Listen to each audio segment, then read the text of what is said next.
Hi guys, welcome to challenge. আজকে আমাদের হচ্ছে ডালিয়ার খিচুড়ি। চলো এসে দেখাচ্ছি আমরা।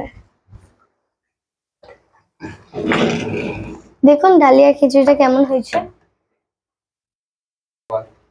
মাটির হাঁড়িতে এটা করেছি, তাহলে হেভি লাগবে খেতে। ঠিক আছে, দেখুন। তারপরে দেখুন, তারপরে আমি একটু লেবু দিয়ে দিলাম। এখানে 2 পিস দিচ্ছি আমি, কারণ আমাদের বাড়ির সবাই খাবে তো, ওই জন্য 1 পিস। হ্যাঁ, লেবু হাত থেকে পড়ে যাচ্ছে, জানেন তো।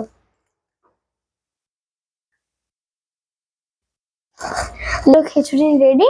এবার আমি গ্যাসটা বন্ধ করে দেবো, একটুখানি নেড়ে চেড়ে। ঠিক আছে, তো এবার আমি গ্যাসটা বন্ধ করে দিচ্ছি। আপনারা আসুন, এখানে খেয়ে যান, কেমন হয়েছে। এই ভিডিওটা ভালো লাগলে একটা লাইক করো আর সাবস্ক্রাইব করে দিন। টাটা।